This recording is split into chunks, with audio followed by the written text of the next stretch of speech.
C'est des placements qui sont très intéressants, qui ont pour moi un rapport temps, énergie, embêtement et risque et rendement qui est parmi les meilleurs avec ce que je vais t'annoncer juste derrière. Le taux de défaut et donc de non-remboursement des sociétés de crowdfunding l'année dernière a été de moins d'1%, sachant que les rendements aussi en général entre 8 et 10-11%. Donc pour des rendements aussi hauts, avoir un taux de faillite, un taux de défaut d'1% l'année dernière, c'est juste exceptionnel. Futur rentier, salut à toi, je te souhaite la bienvenue dans cette vidéo. Comme d'hab, j'espère que tu es en forme. Alors aujourd'hui, sujet sur les placements financiers, c'est un sujet qui vous intéresse beaucoup, c'est un sujet que j'ai assez peu abordé. Pourtant c'était mon ancien métier, je travaillais en gestion de patrimoine, mais à force d'être dans l'immobilier, j'ai toujours été focus sur l'IMO. Et là je vais tenter de plus en plus d'aller prendre des sujets qui sont un petit peu annexes. Donc, question qu'on me pose souvent, qu'est-ce que j'ai comme placement financier, pourquoi, comment, lesquels je recommande, comment faire une répartition, etc. etc. Alors avant d'attaquer le vif du sujet de cette vidéo, je fais un gros disclaimer. Évidemment, quand tu parles d'investissement en France, et encore plus quand tu parles de placement financier, gros disclaimer. Alors je ne suis plus surtout, conseiller en investissement financier. Je ne suis plus conseiller en gestion de patrimoine. À l'époque, j'avais des agréments de conseiller, donc je pouvais conseiller des placements en investissement immobilier, financier, etc. Ça n'est plus mon cas aujourd'hui, je le précise. Tous les placements que tu pourras faire ne te concernent que toi. Ce que je donne dans cette vidéo, en fait, ça n'est que mon expérience, les placements que je fais, pourquoi je les ai faits, les avantages, inconvénients de chacun, et c'est tout, tu es libre de faire tes propres choix d'investissement, et en cas de grosse chute, de perte totale de ton capital, tu ne pourras t'en prendre qu'à toi-même. C'est toujours important de le dire, on est en France, tu sais, les gens gagnent, sont contents, les gens ne gagnent plus, il faut qu'ils trouvent un coupable. Bref, alors maintenant que ce disclaimer est terminé, on va enfin pouvoir attaquer le sujet de cette vidéo. Alors premièrement, avant d'attaquer tous les placements financiers et les meilleurs placements selon moi pour 2022, on va parler de la notion de sécurité. En France, surtout pour des personnes qui sont inexpérimentées et débutantes, c'est peut-être ton cas, on pense que sécurité veut dire un placement qui ne peut pas fluctuer à la baisse. C'est-à-dire un livret A, un PEL. Les gens, quand ils ne veulent pas du risque, quand ils veulent de la sécurité, investissent sur quelque chose où ils sont sûrs que ça ne sera jamais en négatif et que ça ne baissera jamais, qu'ils n'auront jamais de perte en capital. Pour moi, ça n'est pas la sécurité. Ça, c'est même pas se protéger de l'inflation. Aujourd'hui, si tu as ton argent sur un PEL, sur un livret A, sache que tu perds de l'argent, tu ne compenses même pas l'inflation, donc en fait ton argent perd de la valeur, et donc chaque année tu peux acheter de moins en moins de biens et services, tu perds vraiment du pouvoir d'achat. Pour moi ça c'est pas la sécurité, pour moi c'est juste un manque de connaissances, qui est normal, hein, c'est pas grave, c'est pas quelque chose qu'on apprend à l'école, donc je suis là pour compenser ça, c'est juste un manque de connaissances, et un manque je vais dire de familiarité avec l'investissement, la notion de risque, la notion de se protéger, la notion de se diversifier, qui sont des notions beaucoup plus importantes. Donc pour moi, la sécurité, c'est pas mettre son argent sur un livret A et ne pas baisser. Pour moi, la sécurité, c'est 1, trouver des placements qui correspondent à nos objectifs. 2, avoir des stratégies qui sont délimitées dans le temps, donc un placement pour 5 ans, un placement pour 10 ans, etc. etc.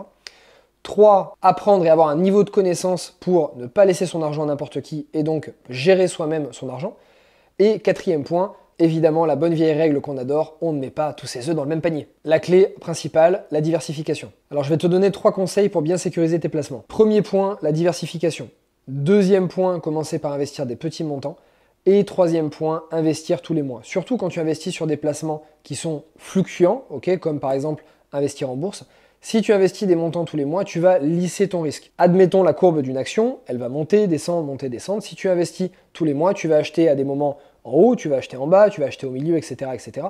Comme les actions et les marchés financiers sur le long terme montent toujours, parce que s'ils étaient amenés à descendre, ça voudrait dire qu'on aurait de la décroissance. Et là, la décroissance sur plusieurs années nous ferait très mal. À mon avis, on aurait plus de problèmes que simplement notre portefeuille action qui est en train de descendre. Donc les portefeuilles actions montant sur des périodes très longues, à partir du moment où tu investis tous les mois, tu vas lisser ton risque. Si les marchés descendent, c'est pas grave, tu achètes en solde. Si les marchés montent, tu achètes un peu plus cher, mais aussi le reste de tes placements et de ton stock continue de monter. Donc c'est le meilleur moyen de se protéger. Donc pour moi, si tu veux avoir un niveau de sécurité qui soit, je vais dire, presque équivalent à un livret A, mais sur des placements qui rapportent plus, tu investis des montants dont tu peux te passer des petits montants, tu te diversifies, tu fais plusieurs placements à plusieurs horizons différents, et tu investis tous les mois. C'est la clé pour avoir une bonne sécurité. Alors maintenant, on va attaquer les placements en tant que tels, donc le cœur de cette vidéo. J'ai réparti ces placements dans 3 grandes catégories. Premièrement, les placements sécuritaires. Deuxièmement, les placements équilibrés. Et troisièmement, les placements dits un peu plus risqués. Tu verras qu'il y a des placements qui peuvent correspondre à plusieurs catégories. Ça va dépendre de leurs horizons de placement. Je te prends un exemple tout bête. Tu prends une assurance vie. Une assurance vie, c'est un cadre fiscal. C'est un placement, on appelle ça un cadre fiscal, une enveloppe. Dans cette enveloppe, tu peux mettre ce que tu veux. Tu peux mettre des choses sécuritaires, des choses un petit peu plus risquées. Risquées, on va appeler ça des unités de compte. Sécuritaire, on va appeler ça du fonds euro. Tu peux mettre dedans des actions, des obligations, tu peux mettre énormément de choses. Suivant ce que tu vas mettre, ça va déterminer le profil de risque de ton assurance vie. Tu peux mettre soit du fonds euro, avoir quelque chose de garanti, tu ne peux pas perdre ton capital et donc un placement sécuritaire. Et à l'inverse, tu peux mettre du 100% unité de compte, orienté actions de pays émergents par exemple, avoir des rendements plus importants et donc un portefeuille un peu plus risqué. Mais c'est la durée d'investissement qui va déterminer ce profil de risque. Donc tu peux très bien avoir l'assurance vie dans la partie équilibrée ou comme dans la partie risquée. Ensuite, là je t'ai pris quelques placements, notamment tous ceux que j'utilise. Je t'ai pas pris tous les placements qu'il existe, il en existe des centaines. Je t'ai pris pour moi ceux qui étaient les plus connus, qui étaient les plus intéressants et les plus diversifiés, et surtout ceux que j'ai choisis moi et pourquoi je les ai choisis. Alors malheureusement, je ne vais pas pouvoir rentrer dans le détail de chacun de ces placements parce que j'ai déjà fait une vidéo sur l'assurance vie que tu retrouveras sur ma chaîne YouTube. Je crois qu'il y en a pour 15 à 20 minutes de l'assurance vie. C'était il y a 2 ans, donc il y a peut-être 2-3 petits trucs qui ont dû changer. Mais si je te fais un détail sur chaque placement, il y en a pour 20 minutes par placement. Donc on va juste les évoquer superficiellement. Première catégorie, les placements qui sont très sécuritaires et donc très peu volatiles. Volatile, je te le rappelle, qui peut être aussi bien risqué à la hausse comme risqué à la baisse. On va dire que c'est des rendements qui peuvent être de 3 à 5%. Évidemment, c'est en moyenne, etc. Ça dépend d'énormément de choses, mais je te fais vraiment des moyennes. Premièrement, tu vas avoir l'assurance vie profil équilibré. Alors l'équilibré, je te le disais tout à l'heure, ça veut dire avec une partie de fonds euros à l'intérieur et une partie d'unité de compte, certainement dans des obligations, dans des actions. C'est pas quelque chose qui va être très dynamique, quelque chose qui va être plutôt équilibré. Voilà, je t'inviterai à te renseigner sur l'assurance vie, sur ce qu'est une assurance vie équilibrée. Le deuxième, SCPI, Société Civile de Placement Immobilier, vulgairement ce qu'on appelle de la pierre papier. En gros, tu vas investir dans une société qui elle-même, donc une foncière par exemple, qui elle-même, ou un fonds de gestion, va détenir des centaines, des milliers de biens immobiliers, des locaux commerciaux, des hôtels, des appartements, etc. Le risque va être lissé, le rendement va être lissé également. En général, les SCPI peuvent rapporter entre 4% et 6% pour les meilleurs. Le PER, plan d'épargne retraite, qui est tout nouveau, avant c'était le PERP, plan d'épargne retraite populaire, c'est un placement, c'est un cadre fiscal, exactement comme l'assurance vie, tu peux mettre ce que tu veux, entre guillemets, dedans, tu peux mettre du fonds euro, tu peux mettre des unités de compte, etc. L'avantage, c'est que tu peux déduire toutes les primes que tu vas mettre à l'intérieur de ton revenu imposable. Par exemple, tu mets 1 000 euros par an dans ce contrat, et tu es censé déclarer 30 000 euros par an de revenus professionnels. Et bien au lieu de déclarer 30 000 euros, tu vas déclarer 29 000 euros. L'avantage donc, c'est que tu vas être imposé sur 29 000 au lieu de 30 000, et donc ta tranche marginale d'imposition va être sur 29 000 et non sur 30 000. Je te reprends cet exemple. Imagine donc à 29 000, tu as une tranche d'imposition à 30%, c'est-à-dire que tout ce que tu gagnes au-dessus de ces montants est imposé à 30%. Si tu mets 1 000 euros dans le PER, c'est 1 000 euros en moins qui ne vont pas être imposés à 30%, donc tu vas gagner 30% de 1 000 euros, tu vas gagner 300 euros. Pour moi, ce qui est hyper intéressant avec ce placement, c'est que c'est le fiscal, le gain fiscal qui te fait le rendement de ton placement. C'est-à-dire que tu as un rendement immédiat de 30% par an sans avoir le rendement du placement lui-même. Plus tu as des tranches marginales qui sont importantes, et plus c'est intéressant de faire ce placement. Et ensuite, en quatrième, on a le contrat de capitalisation qui est un petit peu comme une assurance vie, à 2-3 détails près, notamment en termes de donation et de succession. Sinon, avant ces périodes-là, si tu n'as pas de problématique de donation ou de succession, ça se comporte comme une assurance vie, tu peux mettre la même chose dedans, c'est les mêmes avantages fiscaux. Ensuite, dans la catégorie placement équilibré, rendement de 6 à 10%, alors évidemment dans ces placements-là, même comme les premiers, il peut y avoir certaines baisses qui peuvent être en négatif. Dans les premiers, la première catégorie que je t'ai donnée, c'est extrêmement rare, ça dépend de la répartition de ton assurance vie et de contrat de capitalisation. Mais dans la partie 2, ça peut arriver un peu plus souvent. Ce qui compte, comme on l'a dit tout à l'heure, c'est la diversification et le long terme. Premier point, et je te le disais tout à l'heure, contrat de capitalisation et assurance vie, mais avec une gestion plus offensive, plus dynamique. Ça veut dire que tu vas augmenter la part des unités de compte à l'intérieur et baisser la part du fonds euro. Tu vas aller peut-être chercher des unités de compte qui sont un petit peu plus volatiles, où il y aura un peu plus de rendement, par exemple sur les marchés actions, par exemple dans la monnaie, ou par exemple dans des pays émergents. Troisième point, le crowdfunding. Alors crowdfunding, c'est très proche de l'immobilier, puisqu'en fait ça va servir, alors ça sert pour beaucoup de sociétés, mais notamment dans l'immobilier. Je suis promoteur immobilier, j'ai un projet immobilier qui fait 1 million d'euros. Ma banque me finance pour 700 000 euros, j'ai besoin de 300 000 euros d'apport. Ces 300 000 euros d'apport, je ne les ai pas. Je vais faire appel à des investisseurs au travers de plateformes de crowdfunding pour me financer ces 300 000 euros.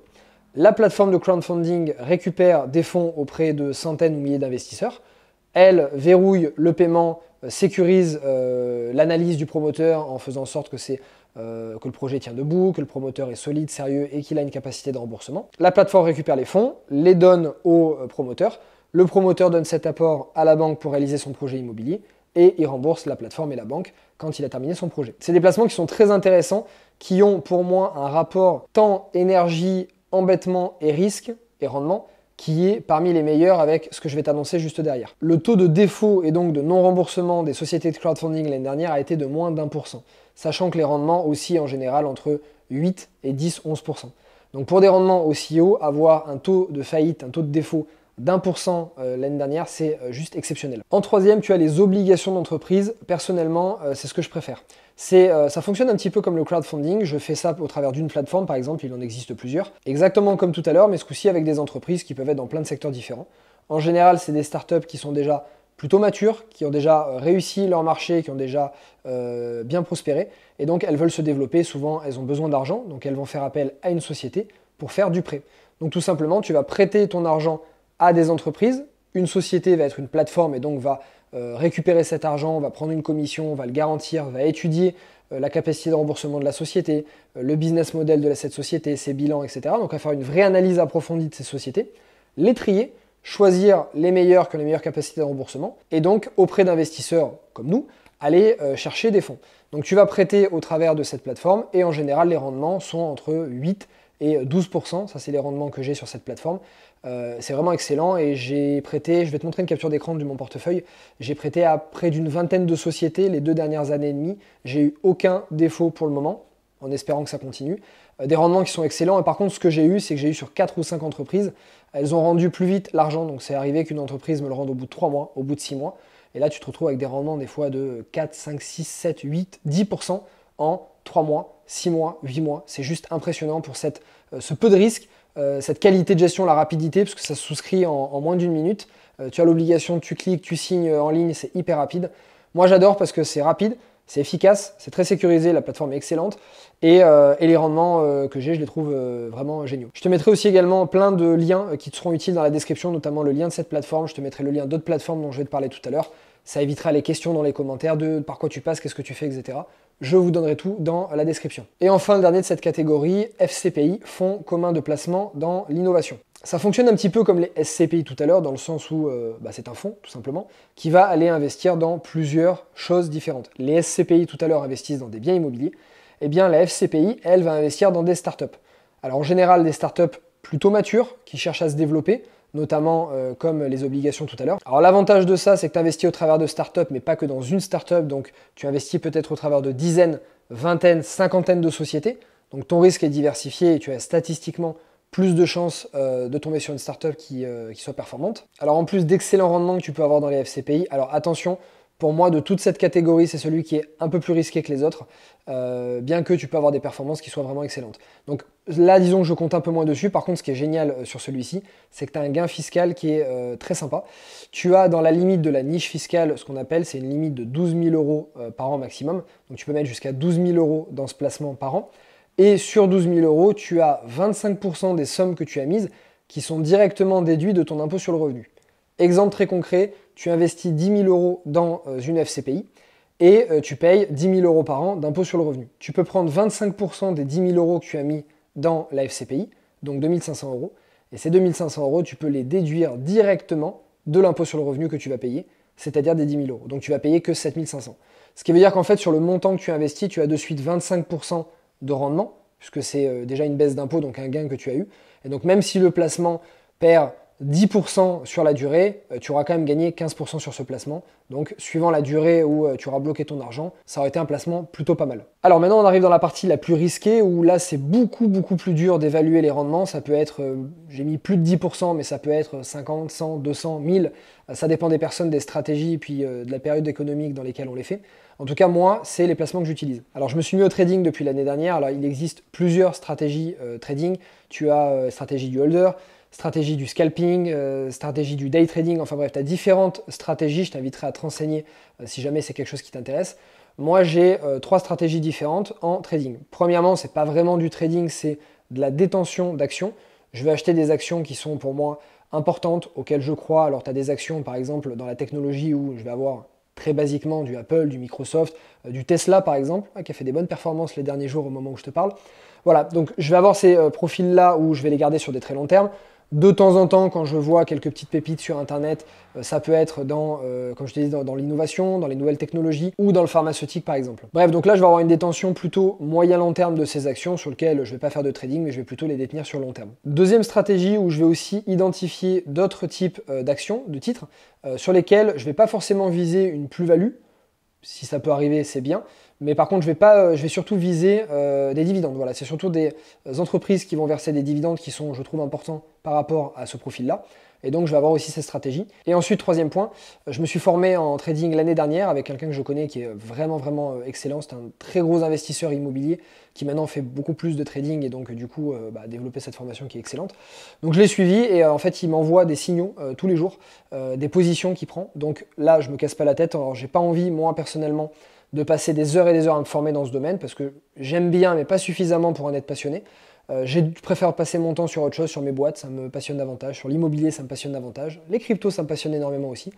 Sur le trading, beaucoup moins. Donc en fait, je suis bête et méchant, entre guillemets, les signaux et ça se passe pour le moment très très bien. Donc ça, c'est sur cette partie trading. Alors tu peux trader sur différents supports, soit sur un PEA, soit sur un compte titre. Moi, personnellement, j'utilise un compte titre. Ça dépend, tu regarderas, il y a des différences fiscales entre les deux, mais bon, les différences sont pas très importantes. Et ensuite, dernier point de cette catégorie, alors, il y a énormément d'autres investissements dits risqués. Moi, je t'ai donné ceux que j'utilise là principalement. Évidemment, c'est les crypto-monnaies et j'en mets en masse en ce moment. Alors, sur les crypto-monnaies, tu as plusieurs stratégies. Donc là, j'ai plusieurs stratégies dans les crypto-monnaies. Une, c'est du hodler, ce qu'on appelle, donc je détiens des cryptos sur du long terme parce que je crois en elles, parce qu'il y a des belles technologies, etc., comme Bitcoin, Ethereum par exemple. Ça, c'est une première stratégie. La deuxième, c'est du day trading, c'est exactement la même chose que je fais pour les actions que je t'expliquais tout à l'heure. Je le fais également pour les crypto-monnaies. Et la troisième va être de rentabiliser au mieux les crypto-monnaies que je garde ou que je stocke en faisant ce qu'on appelle, et là accroche-toi bien si tu n'es pas du domaine, du farming, du staking ou d'autres types de prêts qui puissent exister. En gros, pour te faire très simple, tu peux prêter dans l'écosystème de la blockchain tes crypto-monnaies pour permettre à d'autres utilisateurs et pour permettre à la blockchain de fonctionner et de valider des transactions. Ça s'appelle notamment le staking et le farming. Donc en fait, ça te permet d'avoir des rendements qui sont très très intéressants. Tu peux avoir des rendements qui vont de 2, 3, 4% jusqu'à 100, 200, 300, 400, 500%. Alors attention, attention pour ces rendements-là, fais très attention. Souvent, c'est associé avec des coins qui sont très très très volatiles, dans lesquels il n'y a pas forcément de technologie derrière, dans lesquels il y a plus de risques de détenir ce coin-là que d'avoir un rendement. Fais très attention, mais il est très facile d'avoir sur des très très bons altcoins du 8, 12, 15, 20% de rendement à l'année avec un risque qui est quand même très limité. Présent, mais très limité. Alors si tu regardes un peu l'engouement qu'il peut y avoir sur les crypto-monnaies, le peu de personnes qui les utilisent actuellement, en ce moment on est à je crois 7% d'utilisateurs en France, 7% des Français qui détiennent des crypto-monnaies, par rapport au potentiel que ça peut avoir, par rapport aux institutions qui dès début 2022 commencent à investir en masse dans le domaine des crypto-monnaies, je parle de gros fonds d'investissement, de banques, etc. Selon moi, il y a encore de belles années à venir. Et donc, mélanger le potentiel de plus-value de ces cryptos sur le long terme avec des rendements quand tu prêtes ces cryptos, ça peut être un combo assez explosif. Alors maintenant que je t'ai fait la liste de tous les placements que j'utilise, pourquoi, comment, avantages, inconvénients et quelques petits détails sur chacun, je vais donner maintenant la répartition de mon patrimoine pour 2022. C'est juste à titre indicatif, attention, ça n'est pas une incitation à faire la même chose. C'est juste pour que suivant ton niveau, tu puisses à peu près te comparer et te dire à peu près comment moi je peux gérer mon patrimoine. Mais attention, c'est pas du tout à reproduire dans tous les cas. Si tu es débutant, ne fais pas du tout la même chose que moi, c'est juste à titre indicatif. Encore un disclaimer, mais je le précise. Donc, je t'ai fait le tableau qui est juste devant, donc m'en veux pas, je vais regarder l'ordinateur. Alors, d'ici 2022, je te dis 2022 parce qu'aujourd'hui, la répartition est différente et elle va tendre à être ce qu'elle va être maintenant. 25% de mon patrimoine sera détenu sur des livrets, des comptes courants, assurance vie, contrat de capitalisation, bref, tout ce qui peut être retiré rapidement. Pourquoi? Parce que achat immobilier. Moi, ce qui m'intéresse le plus, c'est l'immobilier. Je continue à faire des affaires et j'en fais de plus en plus. Je veux de l'argent rapidement disponible pour faire des apports et pouvoir jongler sur des affaires qui sont intéressantes. Donc, en gros, ces 25% de mon patrimoine me rapportent à peu près 2% de rendement, si je fais une moyenne entre tous ces placements de cette catégorie. Ensuite, la catégorie obligations, PER et FCPI, ça va représenter à peu près 20% de mon patrimoine. Sachant que là-dedans, il y a au moins plus de 15% qui est en obligation. Je mets beaucoup dans les obligations parce que ça se passe extrêmement bien et que je trouve ça vraiment incroyable. Je te le disais, en rapport risque-rendement, embêtement, je n'ai rien trouvé de mieux pour le moment. Donc, 20% de mon patrimoine, ça rapporte à peu près 10% de rendement si on fait une moyenne de cette catégorie-là. Ensuite, catégorie PEA, trading, les 3 stratégies confondues, 20% de mon patrimoine, on sera à peu près sur 25% de rendement. lisser sur une moyenne de 5 ans. Je dis sur une moyenne de 5 ans parce que c'est à peu près ce que des amis à moi qui font les mêmes stratégies obtiennent. Il y aura des années à plus et des années à moins, tu le sais très bien. Et évidemment sur les crypto-monnaies, alors tu vois, plus on avance dans les catégories, plus c'est dur de te donner un rendement moyen, mais il faut bien que je te sorte une moyenne. Sur les 3 stratégies différentes, je compte mettre environ 25% de mon patrimoine dans les crypto-monnaies. Moi j'ai des amis qui ont 100% de leur patrimoine. Je n'irai pas se mettre 100%, mais je pense que 25 à 35% de mon patrimoine, en tout cas dans ma situation, est totalement cohérent. À minima, je pense sur l'année 2022, 50 à 100% de rendement, mais évidemment, on n'en sait strictement rien, il n'y a pas de boule de cristal, on ne peut pas savoir. Voilà, en gros, et si on part sur ces données-là, on devrait être entre 20 et 25% de performance globale du portefeuille sur l'année prochaine. Je referai une vidéo suivante en 2023, on fera la même chose pour les placements 2023, on verra si ça m'a donné raison ou pas. En tout cas, j'espère. Futur entier, on arrive à terme de cette vidéo qui était un peu longue, je pense, mais complète. En tout cas, j'espère qu'elle t'a plu. C'est dur, j'avais bien envie de rentrer dans le détail de chacun des placements. Je pense que chaque placement mérite une vidéo à elle seule. Et c'est dommage, j'ai des fois un peu l'impression de rester sur ma faim parce que j'aurais envie de te dire plus de choses. Ça, c'est mon métier de gestion de patrimoine qui ressort, tu vois. Si ça t'intéresse, dis-le moi en commentaire. Dis-moi si tu aimerais que je te fasse des vidéos plus poussées là-dedans. Quel type de vidéo? Quel sujet? Pourquoi? Qu'est-ce que j'aborde? Vas-y, lâche-toi dans les commentaires, donne-moi des idées. Je veux des idées pour des vidéos. Évidemment, si tu as kiffé la vidéo, mets un like, je vais pas te le refaire, ça me fait très plaisir, ça met cette vidéo en avant et ça remercie tout ce travail que mon équipe et moi-même on a fait. Et tu me diras également en commentaire si ça te plaît que je te parle d'autres choses de l'immobilier pour changer un petit peu. Je vais continuer à te parler d'immobilier, on va faire une vidéo immobilière d'ailleurs dans très peu de temps qui va être très sympa. Mais voilà, j'ai envie de varier un petit peu, de faire un petit peu d'autres choses, ça fait un moment que je suis vraiment focus là-dessus, donc j'aime bien, ça me fait voir et parler d'autres choses, ça change. Donc dis-moi si ça te fait plaisir aussi. Et puis voilà, c'est tout. Je te souhaite une très belle journée. Je suis très content d'avoir fait cette vidéo et je te dis à très bientôt pour la prochaine. Ciao.